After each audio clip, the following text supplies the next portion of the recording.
You understand the genius of my items. I pick the best. So it's nice. It's new. So when how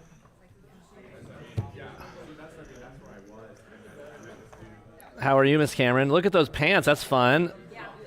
Those are almost Jenko style. You're a little bit Jenko style. I was feeling what you were saying. That's right. You get it. Well, look at my wallet chain. I'm rocking this. Look at this thing This. with the big wallet, straight out of the '90s here. Keeping it real. Keeping it real. White T-shirt though. I like it. John Cusack style. That's right. That's right.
All right, welcome to Tuesday night, everyone. Glad glad you made it, and glad we could go through all this stuff.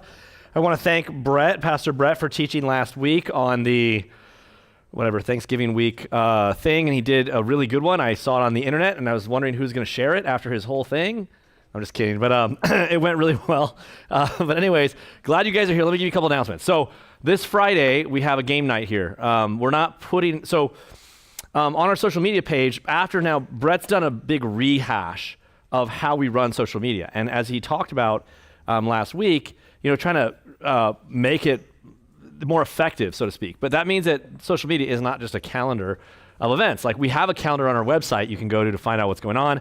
We can announce things on Sunday, and then I'll announce things here, but it's up to you guys to spread word of mouth if there's something going on, you want to go to it or tell people about it. So this Friday night at 6 p.m., we're doing game night here.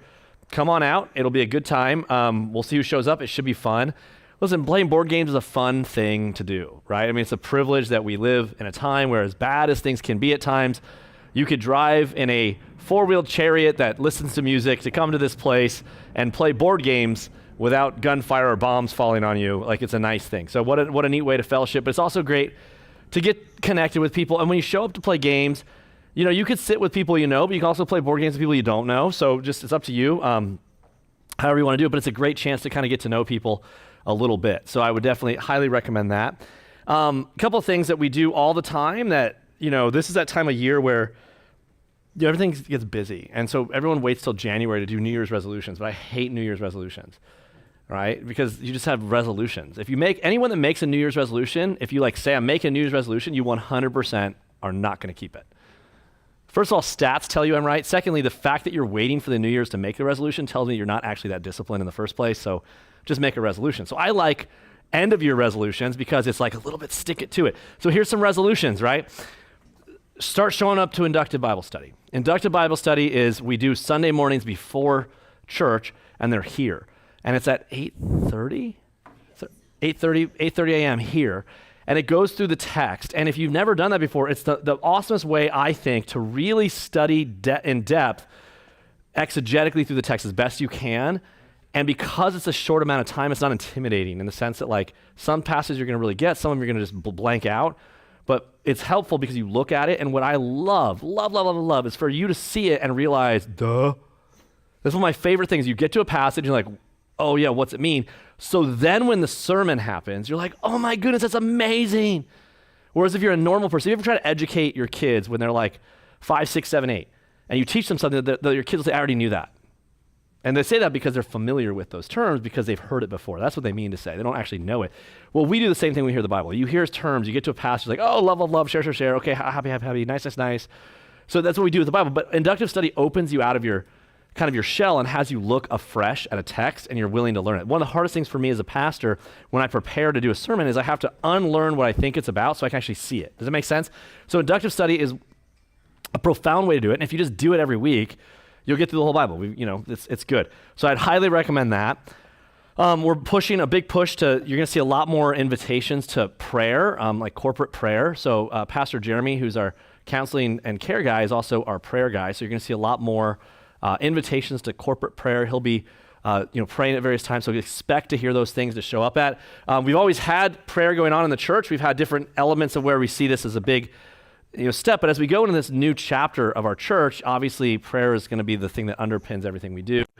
And so we've always been a praying church, but now one of our pastors, Pastor Jeremy, is going to be kind of leading the charge in that. And so if you are a person that loves to pray and you're praying, just tell him you're doing it. And I'm sure he'd love to know the people that are the prayer warriors in our church and whatnot. But expect that coming as we get ready. And then this Sunday, I'm going to start showing some slides at the beginning of every service to give you some progress updates on how we're doing on the facility. It's not practical really just yet with construction and stuff to bring everyone over there.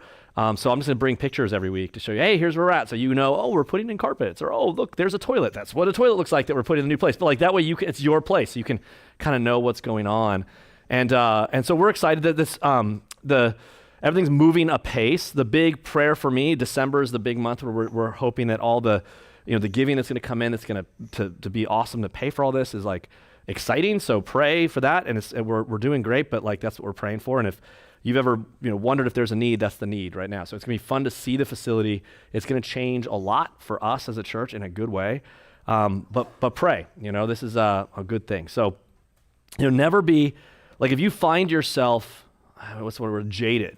Like if you're sitting here, you're watching this, and you're at our church, and you're jaded about going to a new facility, you're either immature or cynical.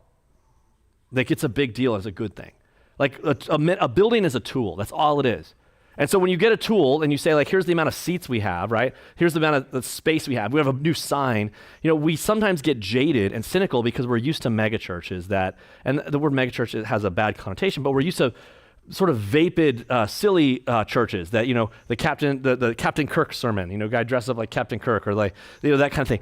And what happens is those tend to be pragmatic churches that are all about numbers. But just because that's the case doesn't mean we don't celebrate. Like as you go through the book of Acts, God's constantly reminding us that the church multiplies and increases. Like those are good things. We should want that in part of the Great Commission. And so when you look at where we started in this little place, like this little tiny place, and watching what God's done through just discipleship and faith and what he's done, we want to celebrate what God's doing. He should get glory for that. So if you remain indifferent to that, I think you need to check your heart and pray about it. I say that boldly.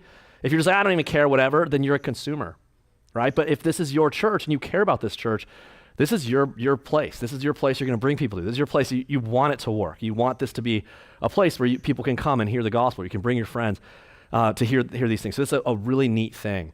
I've had some people I've invited to church recently from jiu-jitsu, different this, they'd show up, and it's always exciting, because they show up and these people don't know the gospel, and they come out because I know they have a relationship with them, and thankfully we have seats for them.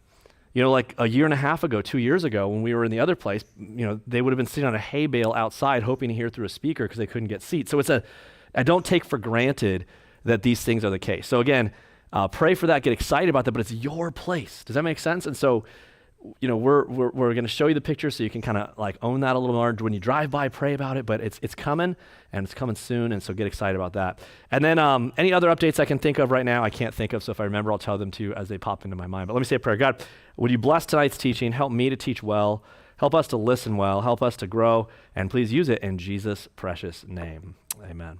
All right, so we're in the book right now, and so we took a break with Brett for a bit, but we're back in this book, and this book is called The Book That Made Your World. It's all about how the Bible shaped the West, the Western world. And this book is, the gentleman James, who's doing a lot of shorts for us right now, like there's a lot of sassy things that happen in this book. And you could really make a lot of people mad by almost every sentence in this book. This book is radical right now. Radical.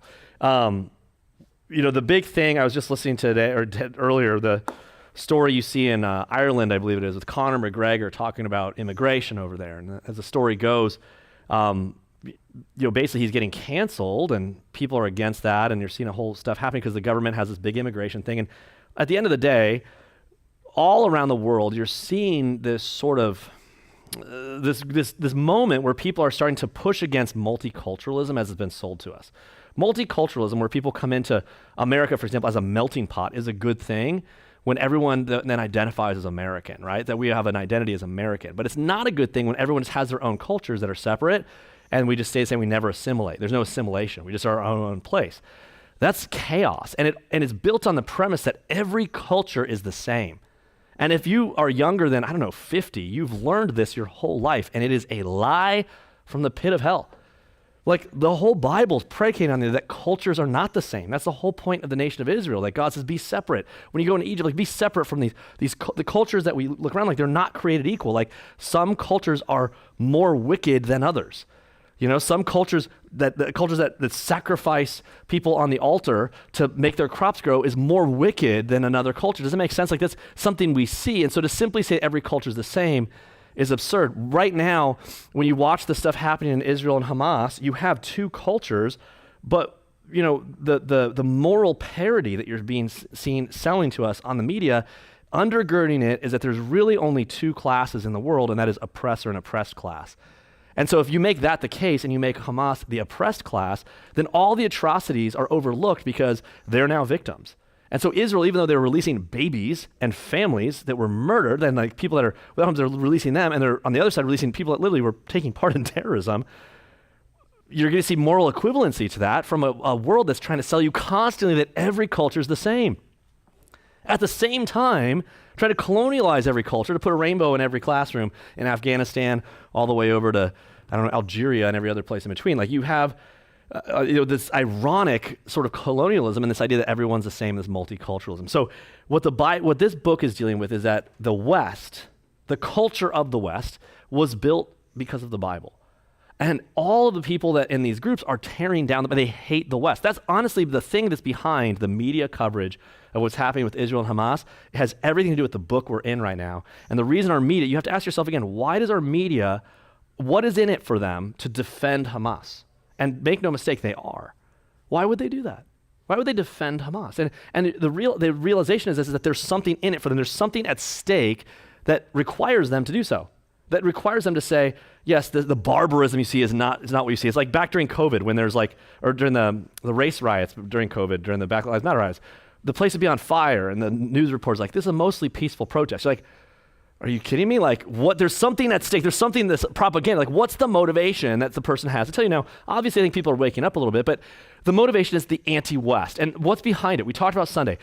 Satan, and I mean this without irony, but Satan is behind. He's the prince of the power of the air, and he's the power that's at work. He's the king of Tyre who's behind the prince of Tyre. He's the secret king that's really pulling strings. And who does he hate the most? He hates God's kingdom, and he hates the principles of the Word of God. And so the West, though it is largely a secular place, I'm not articulating it's not, but the presuppositions that built the West are biblical. And so a satanic coalition in the world wants to tear them down. This is the biblical viewpoint.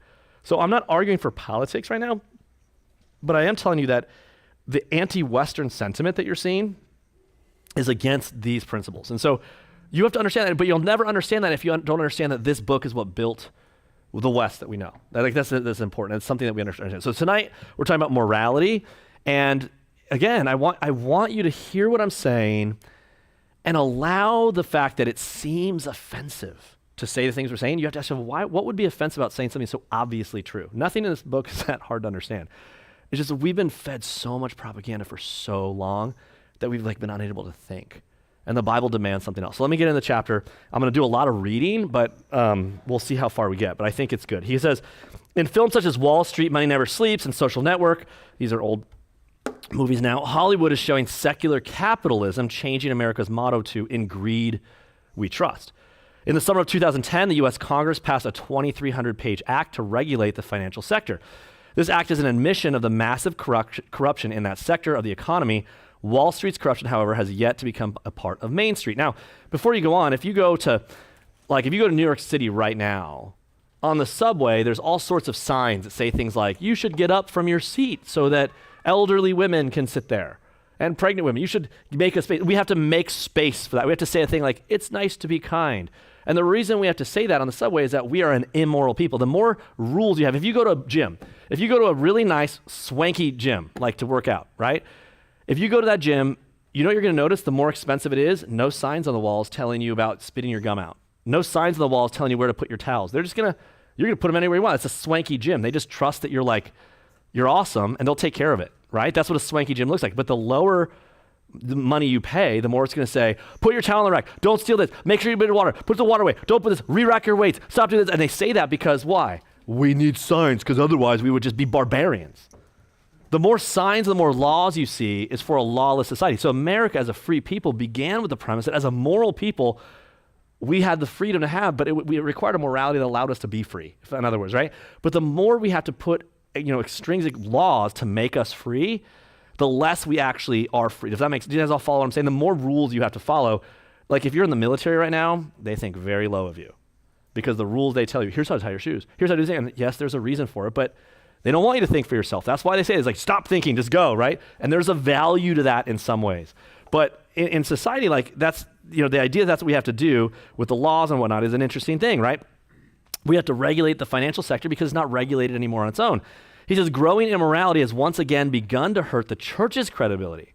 Well, what do we mean? He goes, nevertheless, all that said, the traditional morality of the West, easily evident in small towns and villages, is incomprehensible to most non-Western visitors.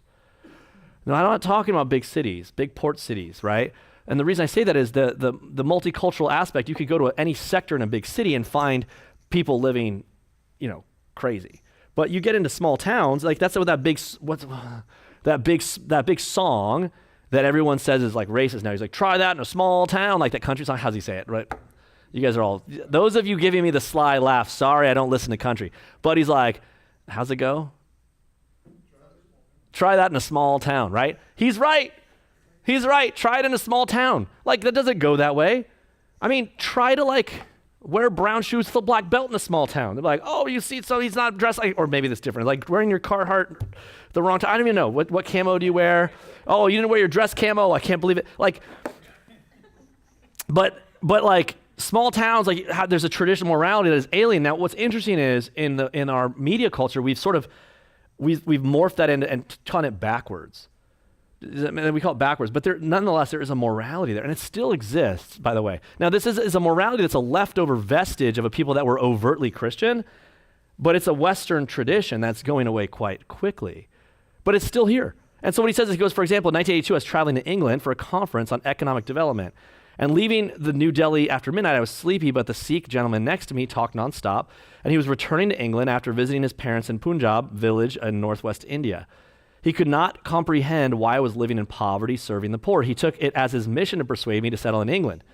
Doing business in England, he argued, was easy and profitable. And it's not for much longer, but anyways.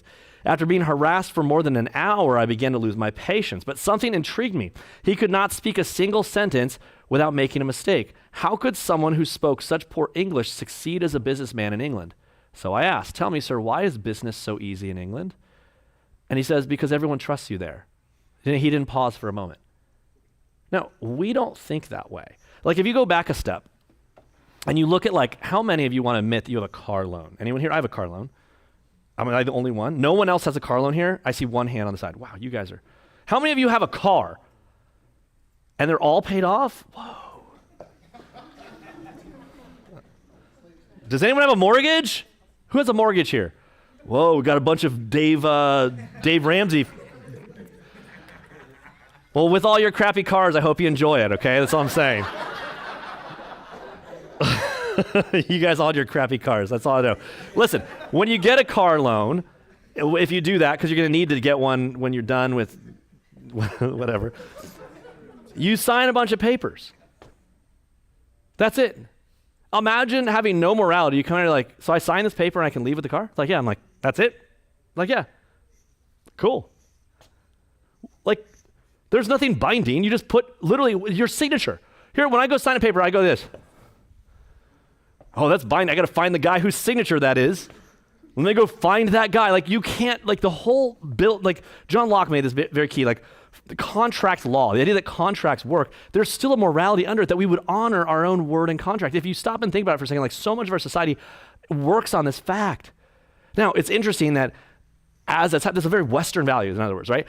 But you can see right now in stores, for example, where like thieves they can steal to a certain amount and they're not stopping it. Like that's different than that. They're saying like, who can stop me if I just take this, right? You mean I can just take this and run out because you don't have enough police force to stop it? And so then when you go to Walmart and they start putting like the perfume behind locked glass, that means they think that you're a criminal. Like it takes away your dignity and freedom because we stop. Do you guys all follow what's happening? Like we're degressing as a society so rapidly, right? Because we basically have forgotten that our word and the things that we say we're going to pay for, when we don't pay for them, there's a morality on that. And since it's broken down so much, then we have to reinforce everything 15 times, right? So, for example, when you go to the car dealership, they still will repo you. They still will do everything, but at least they'll do it with like a business suit.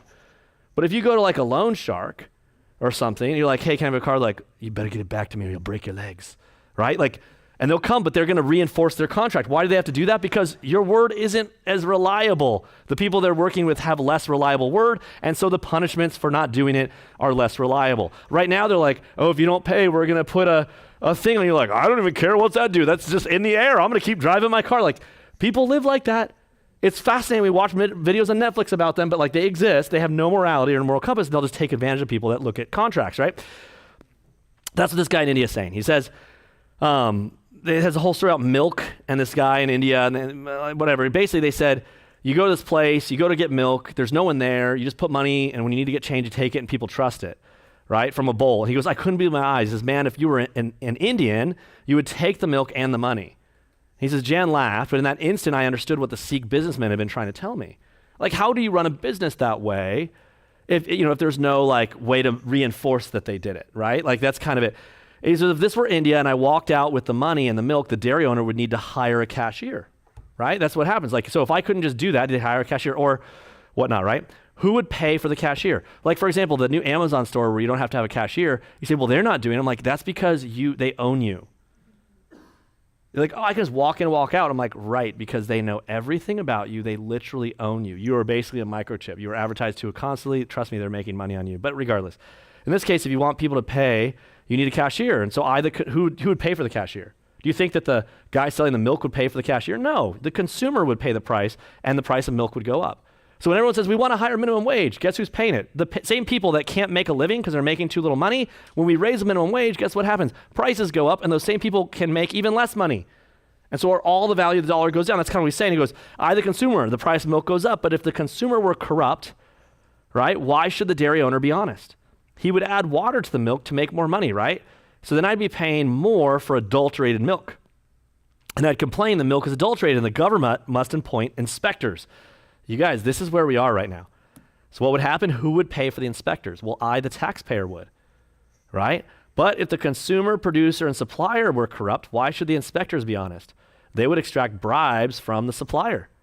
If he did not bribe them, the inspectors would delay the supply and ensure that the milk curdled before it got to me. By the way, if you look at like HOA fees and the way these things work in our country, like there's a thin veneer of thuggery where most third world countries are going like, who do I have to pay to get a permit to build this building? We're not that far off of that right now. How much red tape do you have to get to does that make sense?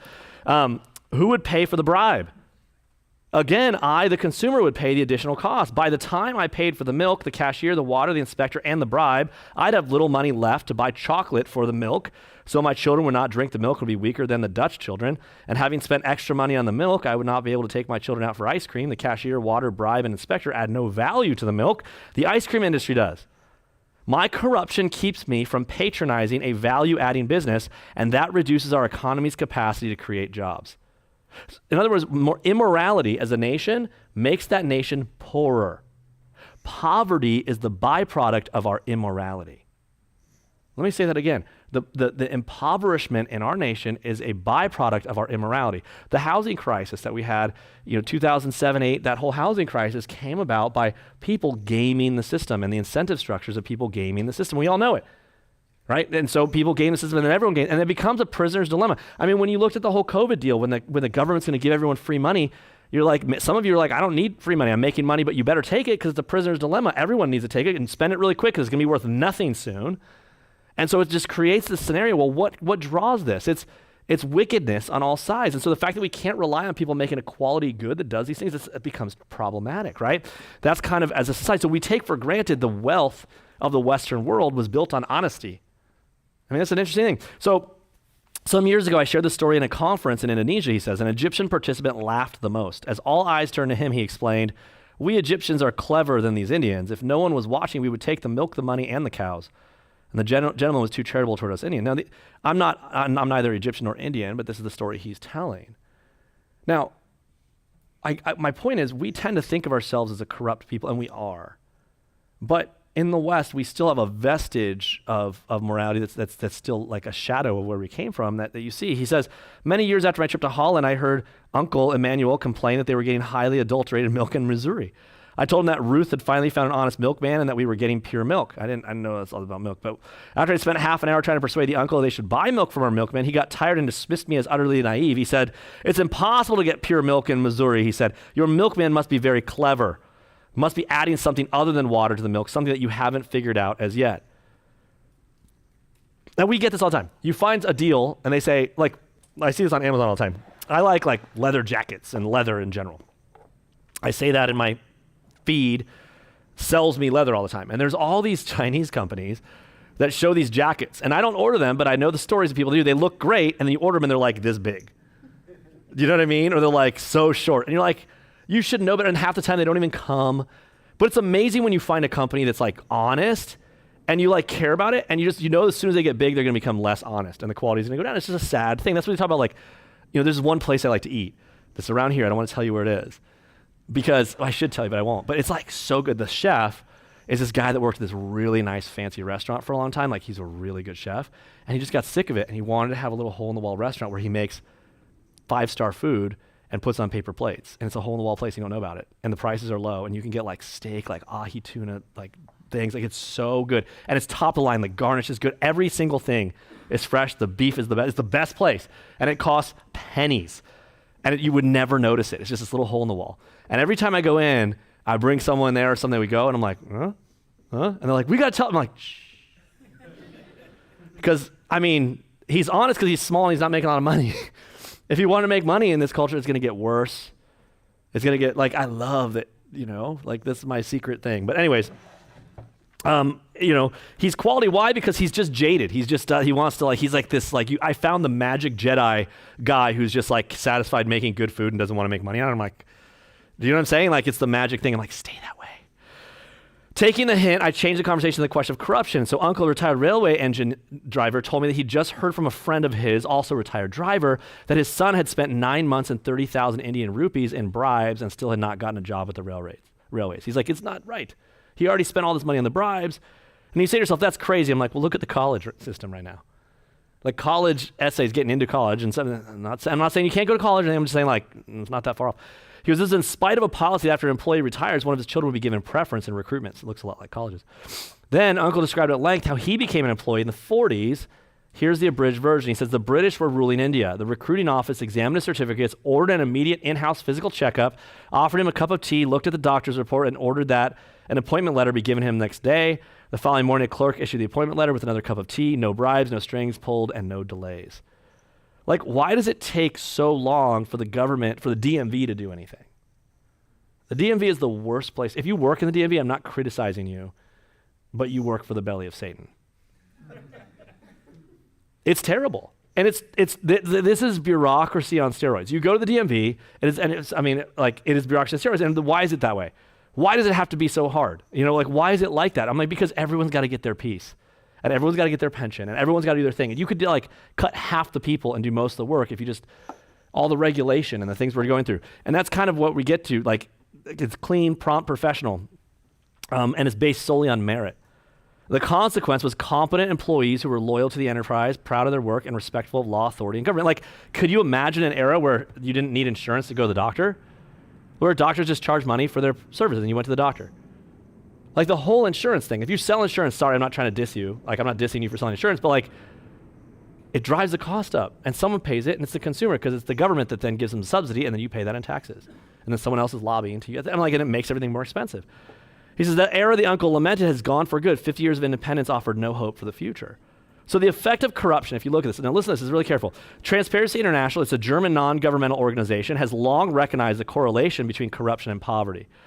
Each year, TI publishes a global corruption perceptions index that ranks countries from the least corrupt to the most corrupt. And so the index from 2009 ranks 180 countries with 10 points allotted for a totally clean country. Now, no country, of course, gets a 10. But a majority of countries receive fewer than 5 points, meaning they're more corrupt than clean. That means that like, that's very bad. There's like a tipping point when the majority of what you are as a country is corrupt. And he goes, here's the extracts from the 2009 ranking. So if you look, New Zealand, Denmark, Singapore, United Kingdom, United States, we're at 7.7, but I mean, that's terrible. We should be higher, but regardless, you go all the way down. I mean, Somalia is 1.1, Afghanistan is 1.3, Iraq is 1.5, Russia's 2.2, India's 3.4, China's 3.6, and then you get to the United States, 7.5. Like, there's just look at those numbers by themselves. Those bottom countries are more corrupt than the top ones. Like, that's just the basic nature of things. So the question is, does poverty cause corruption or does corruption cause poverty? And I already gave you the answer, I think, is that corruption causes poverty. Whether the chicken comes first or the egg is an interesting question theoretically, but Peter Egan, a TI chairman from 2002, emphasized the role corruption plays in keeping countries poor. Listen to this. He says, political elites and their cronies continue to take kickbacks at every opportunity. Like when you look at we went to last week when Brett was preaching, we were in Joshua Tree with my family. We just did a quick little trip. And you pass those wind farms. And I'm like, the amount of fossil fuels that went into making each windmill, it took more power than that windmill will ever make in its lifetime. Literally, you're looking at a monument to stupidity. And they're ugly. And wait till you have to start burying them and getting rid of them. I mean, like, so why do they exist? So you ask yourself this question, like, wait a second, you're telling me that wind farms don't make more power than the fossil fuels we use to make them? Like, that's exactly what I'm telling you. Well, what are you telling me? All those wind farms, like, what are they for? I'm like, to give money to people that are their buddies, that other people have power in government. What? Yes, that's how that works.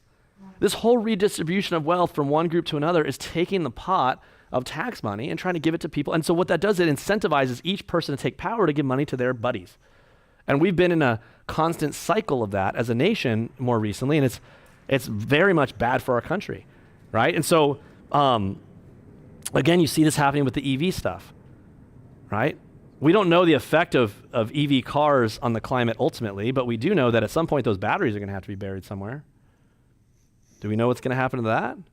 Do you know, we say, oh, well, fossil fuel's dirty. I'm like, how dirty do you think it is getting cobalt and lithium from mines in Africa? You think that's more stable than oil that we have a lot of? Oh, but oil's dirty. I'm like, we'll shut down the coal mines, but we'll keep having electric cars. Like, what do you think your car runs on? Coal. Like, if you go back a step, and we've said this stuff over and over again, like the whole point is about giving money to people's cronies, the people that you get them elected and they give them money. That's the whole point of like, what's it called? The unions. I mean, the unions. So the unions get you elected, and then you make sure you give the unions more kickbacks, and then they'll strike because they got you elected, and then you better give them what they want, and that's like what happens. Corruption is perceived to be dangerously high in poor parts of the world, but also many countries whose firms invest in developing nations. Politicians increasingly pay lip service to the fight against corruption, but they fail to act on the clear message of the TI-CPI that they must clamp down on corruption to break the vicious cycle of poverty and graft. Corrupt political elites in the developing world working hand in hand with greedy business people and unscrupulous investors are putting private gain before the welfare of citizens and the economic development of their countries. So the previous president got impeached because of a phone call to Ukraine. We all lived through it. How many of you can actually articulate, I'm not asking you to do it right now, how many can articulate what that impeachment was actually about? The impeachment of Donald Trump about his phone call to Ukraine, what was it about? How many think you could actually tell me what the impeachment was about? Raise your hand up. Maybe one. If you're online right now and you think you know what it's about, that's cool. But it's very few. We just know impeachment's bad, Trump's bad, let's get him. But the impeachment was based on the fact that Trump was upset because he wanted to look at corruption in Ukraine. And what was going on in Ukraine was there's this guy that was basically a reporter who's not the best guy in the world, but he was pointing out corruption, and then that guy was getting fired, and the previous administration had gotten rid of him, and so Trump says, hey, I want to look into that. And the powers that be are like, we got to impeach him from that. And so now we get the whole story, and this is the true story, right? You got Biden's son working for a company in Ukraine on their board, and he has no business, does no idea what's on that board, basically offer influence. This is how politicians make money. This is a true thing. And now we're over in Ukraine in a big, big way. The beginning of the start of this Ukraine war, what happened? You had Kamala Harris go over and talk about Ukraine being part of NATO. Like literally, you can know nothing about foreign policy and know that just don't mention NATO and you don't give a pretext for Putin to want to go in to Ukraine. But once you say NATO, you gave him the excuse to say, I'm going to go into Ukraine. Like if you don't like what I'm saying, you don't know what you're talking about. I'm like, this is basic. I'm just so tired of talking to idiots. So this is basic. So we have a government that says, okay, we got a son working with Ukraine, taking money from them, and now we're in Ukraine. We basically start a war. We basically shut down pipelines. Like, what? What is going on here? If you don't see people getting rich on this, now I'm not saying there's not bad actors on all sides and corruption on all sides, but like, guys, we're watching like the biggest grift you can imagine on this nation, and then as soon as you say a thing, you're just marginalized as a crazy. And it's been going on for so long, and at a certain point, it's going to run out. The buck's going to stop. And so there's a reason when you watch all over the world, you watch these countries where people are getting elected to basically cut corruption. My favorite is the guy down in Argentina. He ran his campaign with a chainsaw in his hand. And he just put up all these boards and ministries, and the country's like, this one, cut, this one, cut, and this one, cut, and this one, cut. And he can do that because these ministries are all like they're all just stealing their piece of the pie. And so you realize this is, people loved it. And so of course, our media elites and the people we see are like, no, this guy's the worst. Guys, this stuff's happening right now. Political elites in the developing world working hand in hand with greedy business people and scrupulous investors are putting private gain before the welfare of citizens, the economic development of their countries. Is that not the story that we see right now? Like that is the story, and it's gutting the West. This is what's gutting the West. Iden considers corruption to be a major roadblock to development. He blames it on the political and economic elite, not on the poor. For example, the people suffering in Gaza are suffering there because of Hamas. They say, well, they have no gas. So if we give gas, what do they do? Hamas takes it underground. Hamas didn't run out of gas. They had plenty of gas.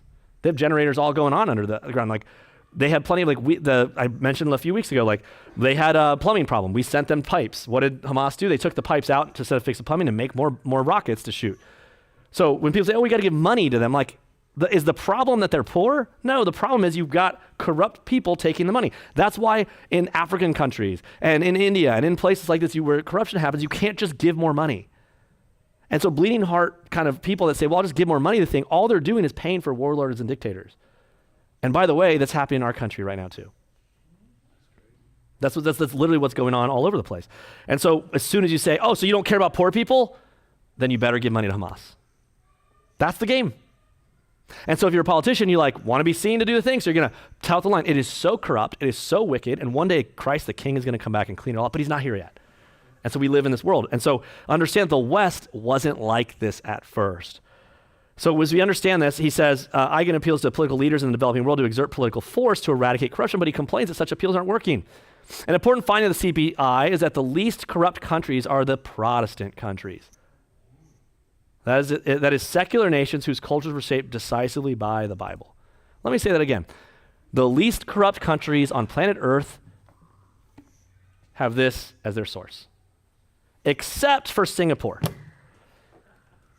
Now, what's the deal with Singapore? Singapore is a tiny city-state, and so the whole point is will Singapore remain corrupt-free after the dictators are gone? Who knows? Could the methods of a city-state be used in large countries? Who knows? Does its dictatorship demonstrate that when you rely exclusively on force to eradicate corruption, you free people? In other words, you can have a brutal peace, just let Hitler win. You can have a brutal peace, just let the dictator win, right? It's like you can do all that. So the big question is, how did ordinary people of Holland become so different from our people in India and Egypt? That's what he's asking. He goes, the answer is simple. The Bible taught the people of Holland that even though no human being may be watching us in that dairy farm, God, our ultimate judge, is watching to see if we obey his commands to neither covet nor steal. According to the Bible, nothing in all creation is hidden from God's sight. Everything's uncovered, laid bare before the eyes of him to whom he must give account. So a few years ago, you heard the new atheist remark that to conceive of the idea that you need to think of the idea of God to be moral is too low. It assumes man is wicked. and that they need to have a divine police officer to be good. And we're like, yep, that's true. And they say, nah, and I'm like, I thought you were a scientist. We have data. We have 6,000 plus years of data more to show that you're wrong, that people are corrupt, that if you don't believe in God, that you would be naturally corrupt. But for the grace of God, we would be corrupt too. Like that's kind of the point that Jesus makes, right? So the question is, how was the Bible teaching, though, instilled in Holland's culture, right? How do they know these things? It wasn't like someone just said it. Well, following the 16th century Reformation, the Heidelberg Catechism played perhaps the most important role in shaping Holland's moral culture. Now, Holland's not a moral place right now. It's a Western world that has very bad values, but they still have a vestige of this morality. So what do we mean? In 1563, German catechism was translated to Dutch in 1566. So 4 Dutch synods approved it for use in Dutch churches. Finally, the Synod of Dort in 1618 and 19, this is really where you see like Calvinism, for example, developed, adopted officially as the second of the 3 forms of unity. So the Synod made it obligatory that ministers teach the catechism every Sunday, and the catechism played the same role in Holland as Moses' Ark of the Covenant tended to play in Israel, right? The catechism expounds the 8th commandment, you shall not steal, as follows. Here's what it says. What does God forbid in the 8th commandment? So this is what everyone in Holland was learning growing up. What does God forbid in the 8th commandment? Here's the answer. God forbids not only those thefts and robberies that are punishable by the courts, but he includes under the name of stealing all deceitful tricks and devices whereby we design to appropriate to ourselves anything belonging to our neighbor, whether it be by force or under the appearance of right, as by unjust weights, inaccurate measurements, false reckoning of time spent in service, fraudulent merchandise, false coins, exorbitant interest, or by any other means forbidden by God. God is forbidding covetousness as well as all abuse as waste of a person's gifts. In other words, according to this catechism, if we believed in some such thing, how could we ever vote for a policy that was built on covetousness of other people having more than you? Equity, not equality, but equity basically is mad that people have more than you. It's literally covetousness. So like any Christian that understands basic idea of thievery recognizes that covetousness is stealing. So when you start talking about equity, you're saying everyone should have the equal outcome of things. So you're going to steal from people that have to give to people that don't. Well, that's stealing. That's not moral. That's stealing. But he goes, but what does God require in that 8th commandment? It says, well, that I seek the advantage of my neighbor rather than my own every instance I can and deal with my neighbor as I desire to be dealt with by others. Further, that I faithfully labor and generously give so that I may be able to care for the hurting and relieve the needy. Think about what we just said. Like how many people are homeless on the streets? You know why? The more money we spend and the more we make it a government problem, the more we incentivize homelessness on the streets. Apparently, the first time San Francisco ever got cleaned up, though, was because the Chinese, Xi Jinping came, and so they're like, oh, we'll clean up for that guy. But for the citizens, no way. You got to walk over poop. But for the rest of us, right? The command against stealing sounds simple, so why was the catechism reading all these extra things into it? The catechism did not inject anything into the 10 commandments that the Bible itself didn't teach. The Bible said that God's people who did not give a tenth of their income were robbing God back with the Old Testament, right? A tiny nation such as Holland had surplus money to give to India, Egypt, and Indonesia. In other words, people obeyed the Bible. It commanded, let the thief no longer steal, rather let him labor, doing honest work with his own hands, so that he may have something to share with anyone in need. So if you see someone homeless, you're like, well, do you want a job? Can we give you a job? No, I can't do this. I've got disability. Like, you can work if you're going to eat. That's what the Bible says. No, I don't want to work. I'm just going to sit here and get money. Like, then you don't get money. You're not helping that person. You're enabling that person. You're saying, well, that's cruel. I'm like, on whose standard? The Bible tells you how to deal with this stuff. That's the point. Like, that's the idea. That's the grift, right? The CPI confirms what I saw in Holland, that the Bible is the only force known to history that has freed entire nations from corruption while simultaneously giving them political freedom. Let me say this again. The Bible is the only force known to history that has freed entire nations from corruption while simultaneously giving them political freedom. This is a big statement. This chapter, if we can get to the end of it, is exciting. There is some exciting things in it. The most secular nations, that is the ex-communist, atheistic nations, which teach that when no man or machine is watching you, then no one's watching you, are among the most corrupt nations, not too different from Hindu, Buddhist, and Muslim nations. Again, that idea, and you look at kind of the things that are said, the world doesn't want to see what he's saying because, again, everybody's being educated in the West, in our institutions, in Marxism. And Marxism says there's only two kinds of people, oppressors and oppressed. And if you have something, then you're the oppressor class. Because the oppressed doesn't have the same thing. It's not equitable, so that must mean that they're oppressed. And so all of their rage and their violence and their rapes and their murders and their atrocities are totally cool because they're oppressed. And so if you can that's the whole point. And so that's kind of the issue here.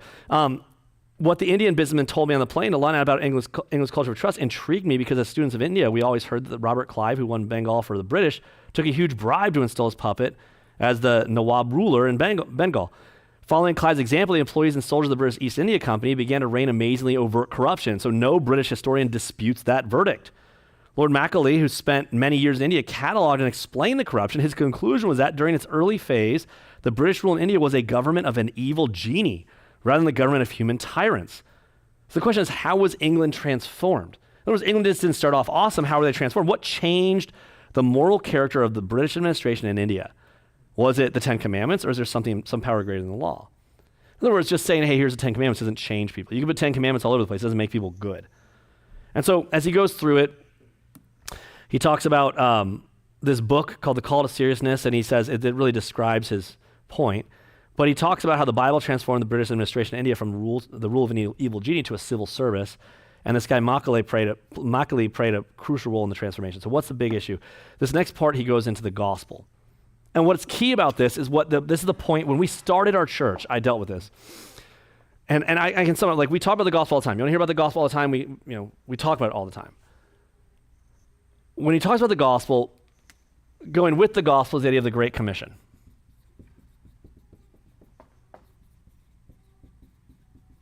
So we have two big things to deal with in the Great Commandment. What's the Great Commandment? Does anyone know? Love your neighbor as yourself. Love. What's the new commandment? I'll talk this one. Right? One another.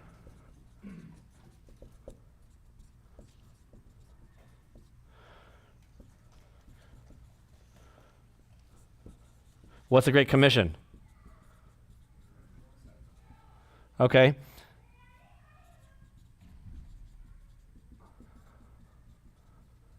Okay. Now, the question is, how does the Great Commission relate to the Great Commandment and relate to the New Commandment? Many people say the Great Commission and the Great Commandment are conflated. We can do both. We can do both things, walk and chew gum at the same time. But I would argue that the Great Commandment is a summary of the law. Jesus says so. He says, the whole law is summed up in these words: love your neighbor as yourself, right? Love the Lord your God with all your heart, soul, mind, and strength, and love your neighbor as yourself. And these two things are the whole of the law. That's what he says, right? So the Great Commandment, essentially, if I could summarize this for a second, the Great Commandment is the law. Now we might say it's the law of love. The law is the negative side of love, but regardless, it's the law. As Christians, right, the problem isn't the law. The law points us to our need, but the law is irrelevant. If you're not a believer, if you don't know Jesus Christ, if you have a place where people don't know Jesus Christ, this doesn't help you. Love your neighbor as yourself. No one will do it. That's literally the point of the law. It's meant to show us our need for sin. So why, as Christians, do we think that the goal of the church is to go out and teach people this? The Great Commandment shows us that you suck. Excuse my language. You don't love your neighbor as yourself. You can't do it. You're not good. You're selfish. You're a thief. You look at a woman with lust. You're an adulterer at heart, right? That's the picture that the Great Commandment tells you. Don't love God with all your heart, soul, mind. You don't love your neighbor as yourself, right? So just saying, hey, do it. Is that like a message for the world? Hey, just love your neighbor. You don't, Bob Marley. Right? Buddha, it doesn't work. The answer that God gives us is the Great Commandment, which is the gospel. This is our mission, is the gospel. This is our mission. Right here. This is the byproduct. In other words, the problem in our society is not that people don't obey the law, it's that why would they? When you make disciples, the byproduct is that you all of a sudden want to do these things.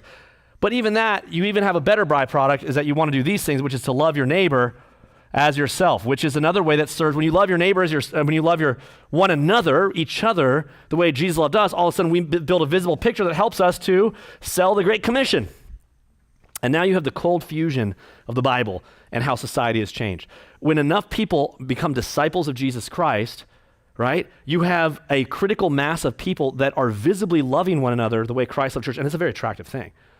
And as these people recognize they suck at loving their neighbors yourself, they see these people loving terrible people We're all terrible people that are unlovable, and they love each other because of Christ, right? When these people see that, they're like, why is that the case? It was like, well, here's the Great Commission. Let me tell you the gospel. Always be ready for a reason for the hope that's in you. Do you guys all see that? This is the strategy.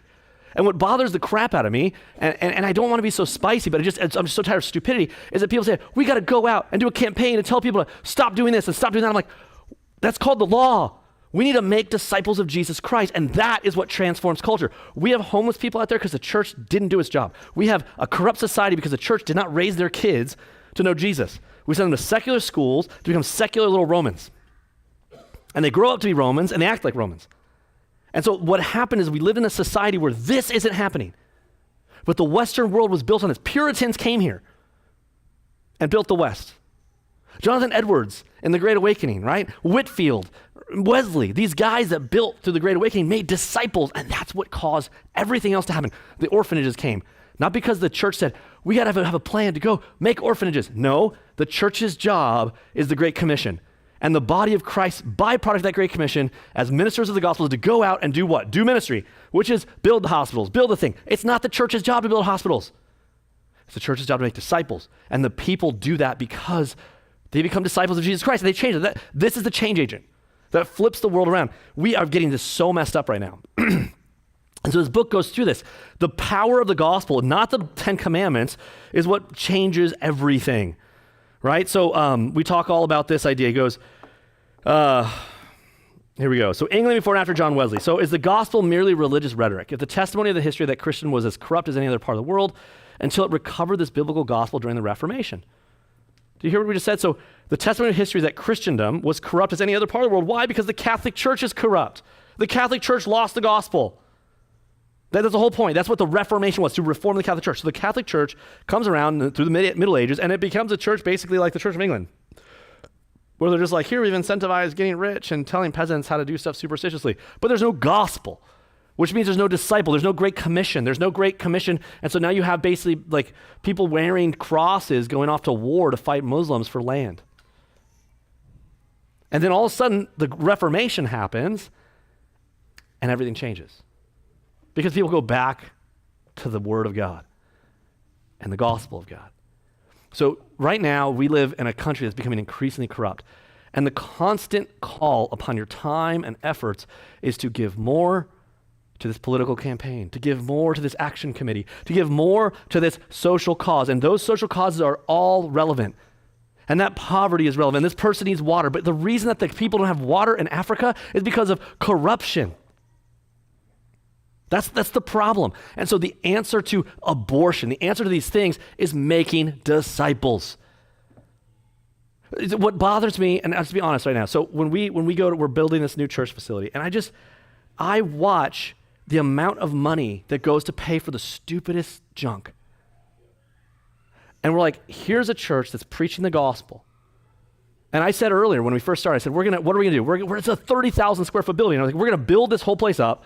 And I said, I don't know, here's a ballpark. We're doing this like phenomenally. But I'm like, we need like say 500 grand. You guys, if you understand building projects, like that is pennies. Now, if someone scoffs at that, you just don't know what you're talking about. That is such a low amount of money. And so this is what I've been praying for. And God, it's coming through. We need money to come through to do it, right? Like we have savings, we're gonna build this place. It's gonna be awesome. But like we need money to come through. The very fact that I don't have people lining up down the door to throw money at this project because it's worth it tells us that people's values, and I'm not blaming our church. Our church is generous, but like, come on, like you see this stuff, what I'm trying to say, we just don't get it. We just don't believe it. The reason that the problems in your family isn't because they're liberal. Oh, my uncle's liberal. It's because they don't know Jesus. It's not because they're transgender. It's because they don't know Jesus. We need to make disciples, guys. And that happens here. It happens through the Word of God. This is the main functional change agent. So if you're marching for that event and you're doing these things, but you're not at your Bible study, your priorities are wrong. Just straight up, you're just wrong. You're going to get to heaven and realize you wasted your time. This is primary. Now, everything else you can do as secondary, this is primary. We have the thing. All right, enough preaching. Let me keep going. So, there we go. Someone messaged me.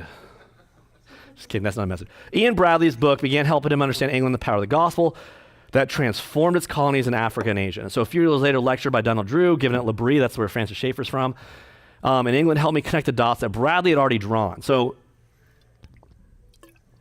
The lecture was on the founder of Methodism and his impact on England so they're basic points of the lecture. So listen to this. In 1738, 2 centuries after the Reformation, Bishop Berkeley declared that religion and morality in Britain had collapsed to a degree that was never before known in any Christian country. So here we have the starting point, 1738, Britain is not moral. 1738 is not that long ago, all right? The important reasons for the degeneration of the Protestant England were the restoration of the monarchy and the supremacy of the Anglican Church at the end of the 17th century. In other words, England became corrupt when they had a state church. What does he mean? This is his lecture. He goes, once the Anglican Church came back to power, it began to oppress the Puritans and expelled more than 400 conscientious Anglican clergymen. They had become priests to serve God, and therefore they refused the oath of allegiance to William of Orange. The combined impact of these developments was to leave the church bereft of prophets. When he says this, he doesn't mean prophets like in the Bible, but he means people's truth speakers. Right? Truth speakers. So matters were made worse by a decree prohibiting Anglican bishops and clergy from meeting together to deliberate on ecclesiastical matters. In other words, when he says prophets, it means that the word I'm telling you is anti-political. Right? Everyone needs repentance. Everyone needs Jesus. The problem in the Middle East is they need Jesus. But when you go back to that, you get rid of that and you say, hey, well, we're all working for like the Pope or the Anglican Church. Now you're basically a politician. And so how many of you have worked for the government in the military here? Anyone want to raise their hand and tell me they've been in the military? Okay, you're all lying. There's more of you in the military. But okay, the higher you go in the military, the more you're a politician.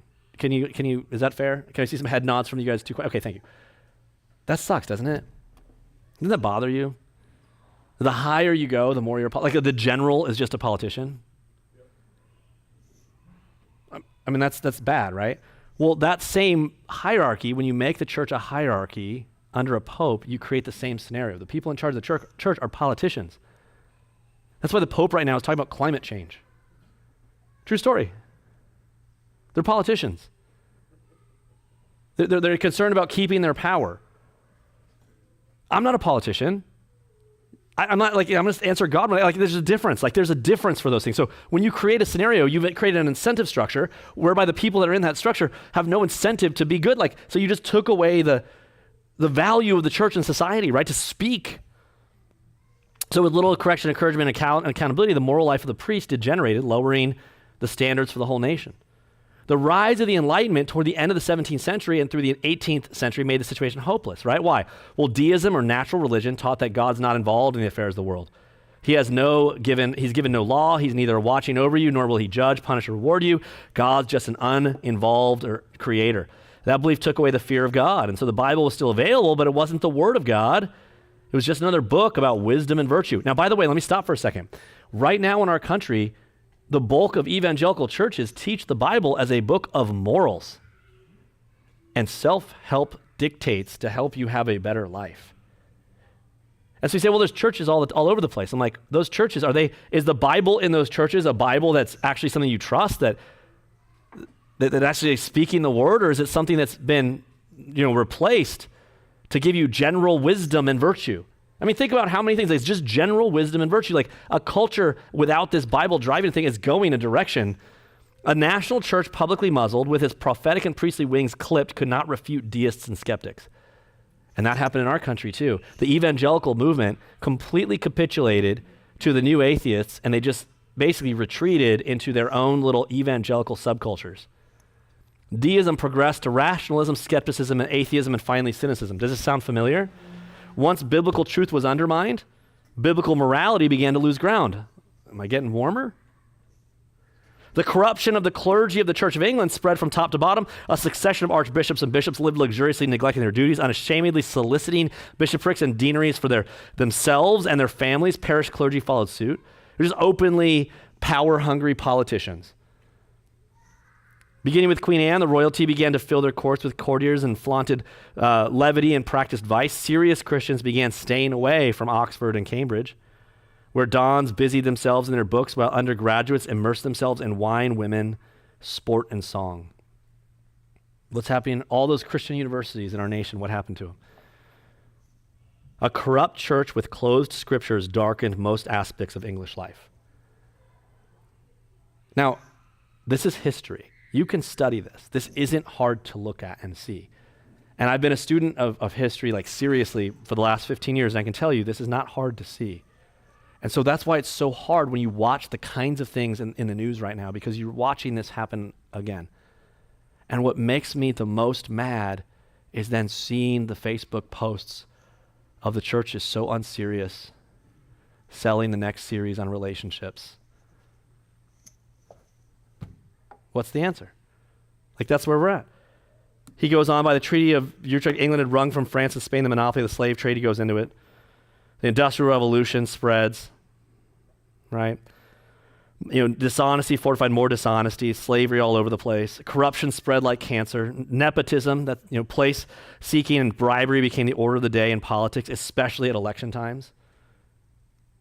Nepotism, come on.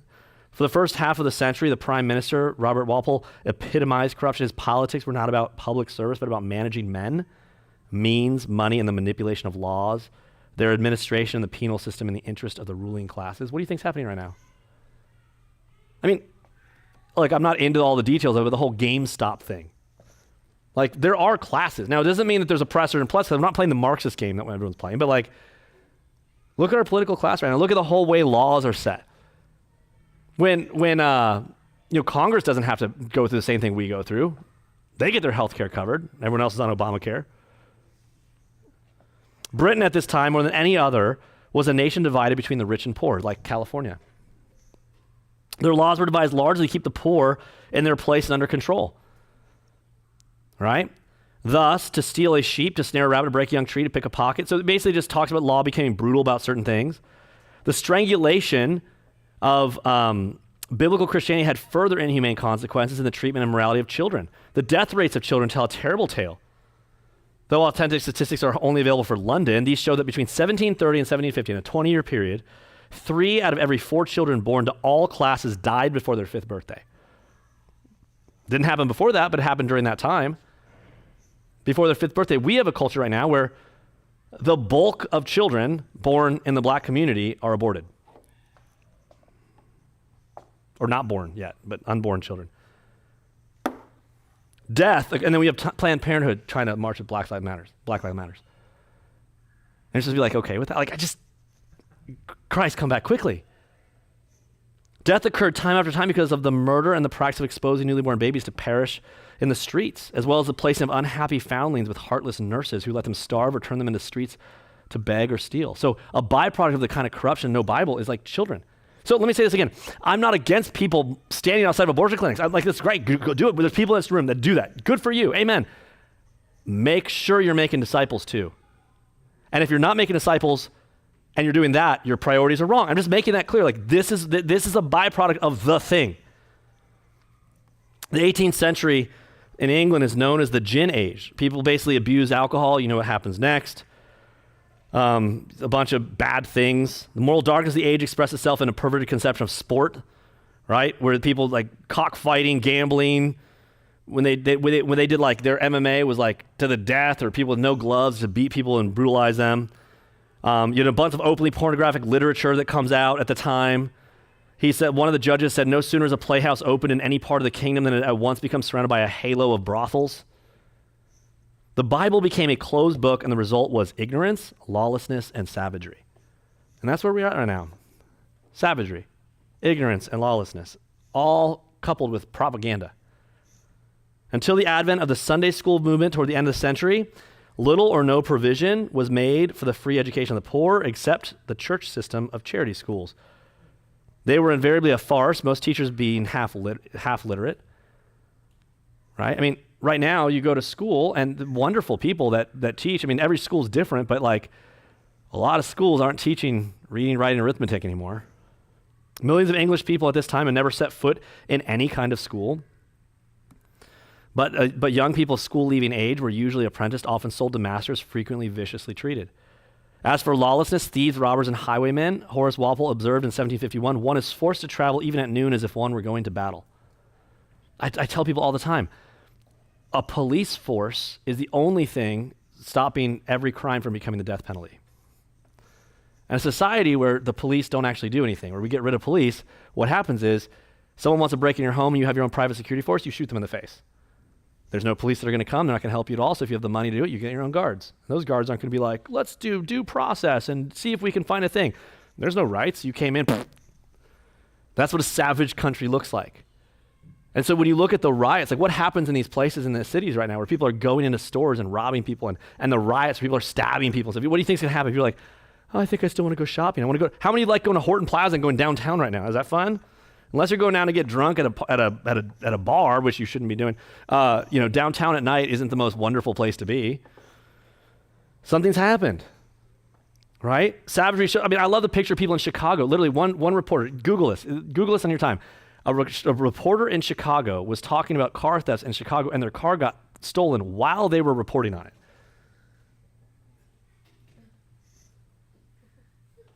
And then, to top it all off, the people of Chicago, who I think it's Chicago that did it, actually decided that the problem was not the thieves, but it was Hyundai and Kia or whatever. So they sued Hyundai for making their cars too easy to steal. Google this. Think about, think about the history book, the alien that comes around in space to look at us, and like, those people got stupid quick. Like, that is so ridiculous. Like, you mean to say, it's short, its skirt was just too short, it was asking for it? Like, are you kidding me? Like, that's the game we're playing with the car? Like, they just couldn't help themselves, they had to steal it because he made it too easy to steal? That's your argument? Yes. And you go to the courts with it, and you filed it with a lawyer. You made your car too easy to steal, that's why car thefts are happening. Wow. Please Google that, it'll make me happy. Savagery showed itself in the plundering of shipwrecked vessels lured by false signs, signals on the rocks, and the indifference shown to the drowning sailors.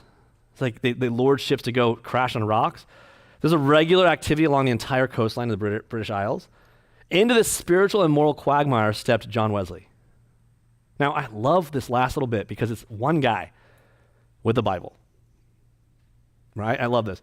He was born the same year as Edwards in America, June 28th, 1703, in the Lincolnshire County Rectory.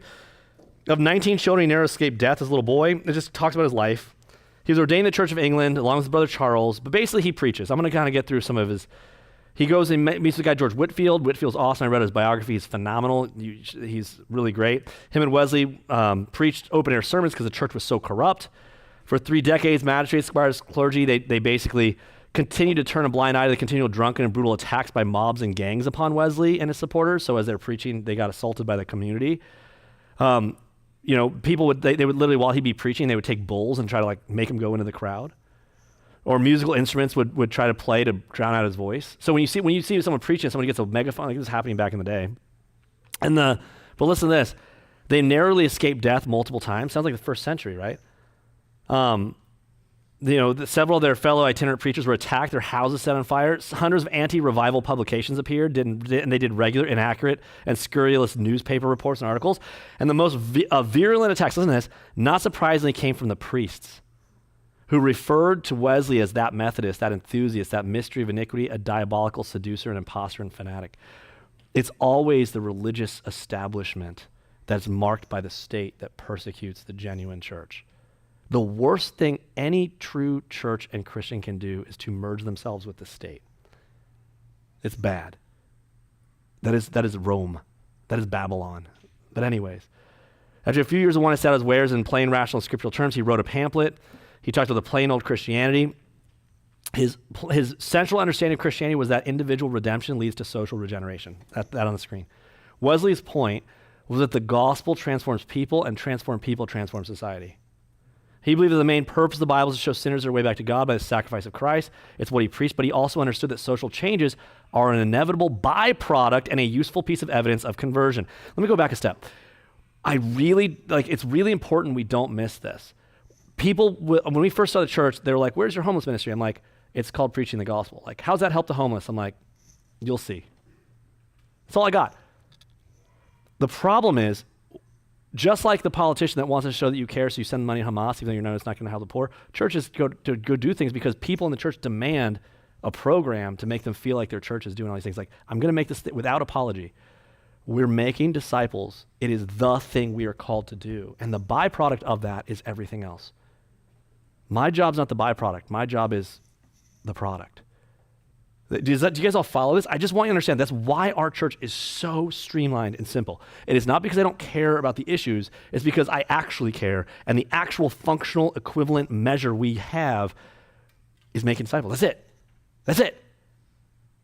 And then the byproduct is all these things. Wesley understood that. The byproduct, the evidence of your faith is how you treat your neighbor. The evidence of your faith is, do you pay your taxes? The evidence of your faith is, what about that person? Like, do you take them to dinner? Do you help them out? Do you do this thing? Are you stealing from that person, right? Converted people join other converted people in what Wesley called societies. Anyways, his life was a triumph of God's grace. Under physical, verbal attack thousands of times, never once did he lose his temper. He was prepared to endure a blow if dealing of it would diffuse the hysteria. When struck by a stone or a cudgel, he'd wipe away the blood and carry on preaching. He loved his enemies, and do what they would. They could not make him discourteous or angry. It's no exaggeration to say that Wesley and all these things were true of Charles Whitefield also. And so this went into the British people. I mean, this is also went into Jonathan Edwards. In America, the progress of the evangelical revival was phenomenal, led by John Edwards and George Whitefield, who courageously crossed the Atlantic 13 times before he died in 1770. Look at that date, 1770. What came out after 1770? 1776. The foundation of the founding of our nation was the Great Awakening. The most moral time in our country. It was Puritans that came here. It was a recapitulation of the Bible set forth by people preaching the gospel. Oh, by the way, Jonathan Edwards was a Calvinist. You mean that this Calvinist guy was preaching the gospel to lots of people? Oh my goodness, yes, he was. And you mean our Puritans and our country was built on these things? Yes. Yes, it was. This cultural man, this keen theologian, esteemed intellectual, warned his preachers that one could never be a deep preacher without extensive reading, any more than a thorough Christian. Every preacher was made a distributor and seller of books. He urged people to read and be educated. Guys, one of the things that's interesting to me is that sometimes the bigger the church are, the less they want you to have any education. Why? Because what they're selling doesn't need education. You just need to be a salesman. You need to be a hype man.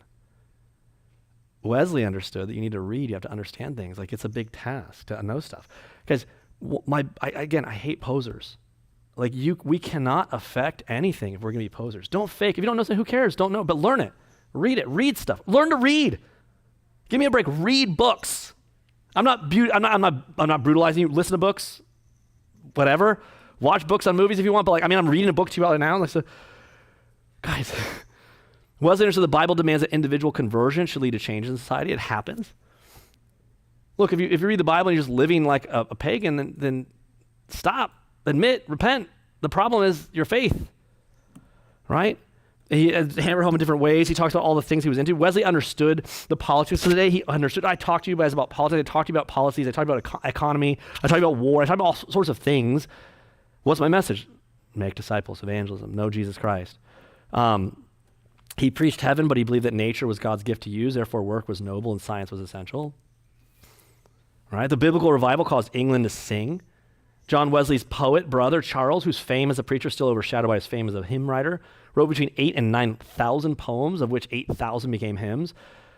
John taught the people to sing. Many hymns were set to popular tunes of the day. They paved the way for the sermons and pressed home its message, and hundreds of thousands of those who sang its hymns, "Hymn, my chains fell off, my heart was free," were singing not only about their salvation, but also the chains of alcohol, abuse, hunger, and poverty.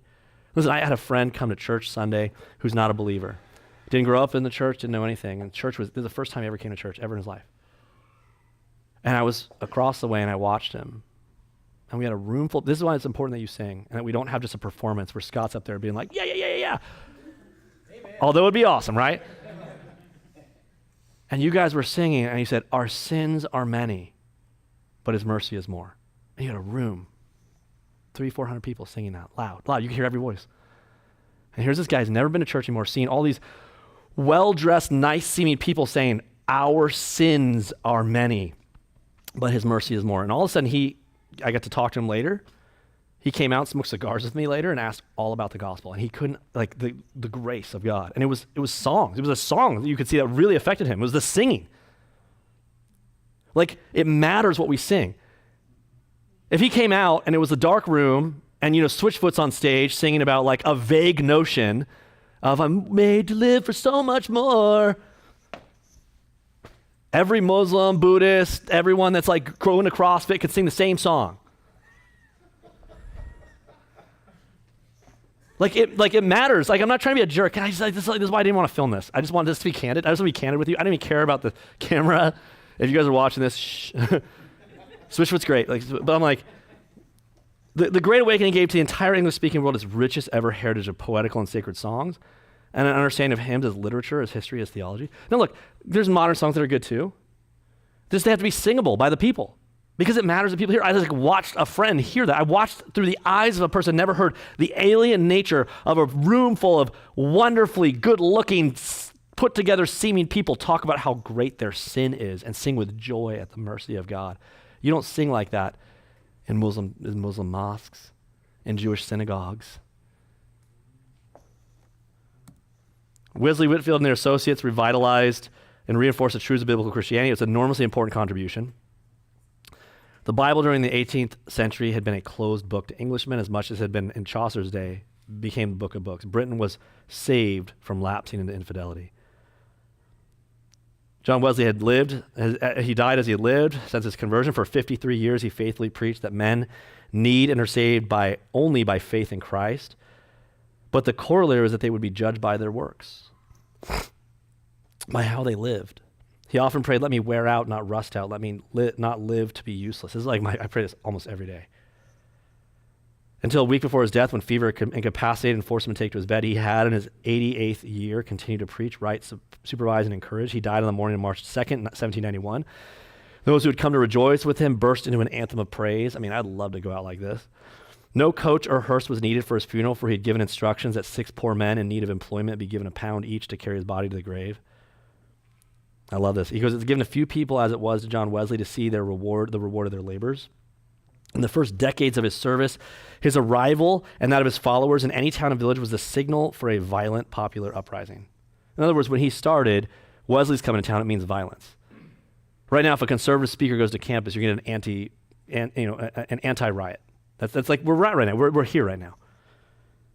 But for the last 10 of his 88 years, it's no exaggeration to say that Wesley was the most respected and beloved figure in Britain. Well, something changed. After his death, he was immortalized in thousands of portraits, his likeness on teapots and crockery and busts in every conceivable medium. The first thing to note is that before Wesley, the devout and evangelical clergy were a tiny remnant of the Church of England, but after him, the close of the 18th century, their number increased, and they became the dominant religious influence inside and outside the Church of England. Under the influence of biblical revival, religious nonconformity that transforms culture became a power in the land. That's what it says again. Religious nonconformity that transforms culture. This little statement there struck me. Religious nonconformity. What is that? Is that just a funny statement? What does Romans 12 say? Do not be conformed to this world, but be transformed by the renewal of your mind. In other words, it's a call to be an alien. And so if the values of the church that it's espousing are the same values of Starbucks and Target, you're not at a church anymore. And the people doing this might seem nice with a saccharine smile. It's just, I'm not trying to be critical. It's just like, wake up, you know?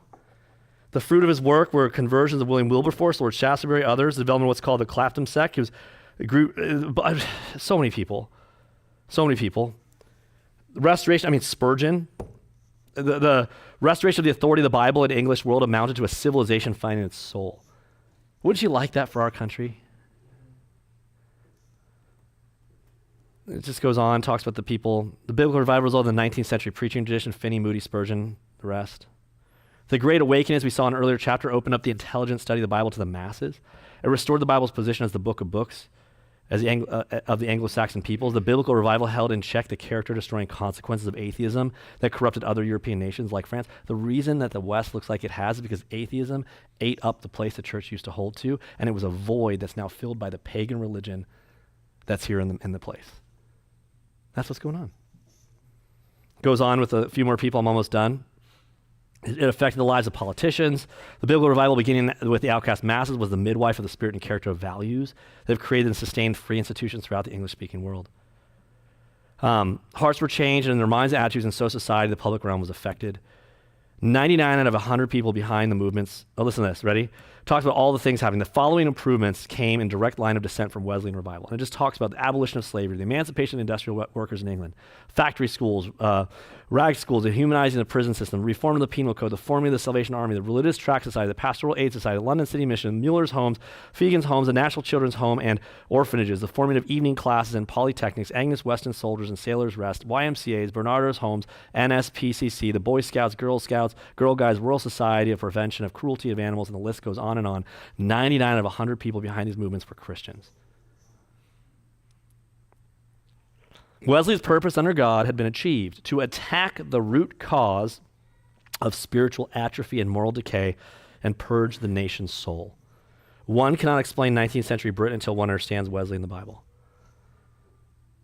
John Wesley's life under God refutes the idea that history is bound to go down toward corruption or that it is made by material conditions and institutions. The biblical revival changed history by transforming character, words, thoughts, and deeds of men and women. It prevented a French-style bloody revolution in England. It seemed inevitable given the harshness of 18th century English social, political, and religious life. Now, as we stop and kind of connect all this and end it, what I'm trying to say is this: like, look, often I get accused because I tell people all the time that our job as a church is not the social gospel. We don't preach a social gospel. I preach the gospel. And that is because I don't believe that's our mandate. I think that God gave to the church a mandate to make disciples of all nations, not to rule them as some sort of Christian theocracy. And so to that end, the criticism often comes about, well, you're just pessimistic and you're just on a ship going down telling people to get saved. And I'm like, if that's what you think, fine, so be it. That's what I'll do. But I know, and history shows that I'm correct on this, absolutely without fail, that the actual preaching to the people on the ship going down to be saved sometimes reforms the people on that ship as we're going down to be saved. We're still going down, but can reform that ship for a period of time, and we can see the results of a great spiritual revival. If we want to see anything change in our nation, how about in our neighborhoods and our families and our things? It is the Bible, it is knowing Christ, it is making him known, and it is making disciples. And if we do our job properly, if our church continues to make disciples, if we grow in what we do, we build bigger places, we do more preaching, we make more disciples, when that happens, the byproduct of that could be a return to a more prosperous nation. It could be a return to less crime. It could be a return to less abortions. It could be a return to less divorces and abuse. And so, like, I guess I want you to capture the thing. Like, this is what I really struck to when we first started church. I did this like prospectus. I'm like, I really dug this home. And the Christian, sort of a theocracy stuff people are talking about is missing the boat. Guys, I just want to reiterate, we've seen it in history. We see it in the book of Acts. We see it now. We go to make disciples. Christ is going to come back when he comes back, and I hope it's tonight. But until then, we're going to make disciples. And the byproduct of that is that it's going to change culture. But your goal cannot be to change culture.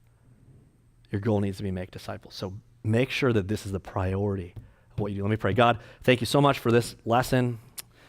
Bring it to heart. Take my words and all my screeds and use them for your glory. In Jesus' name, amen. We'll see you next week.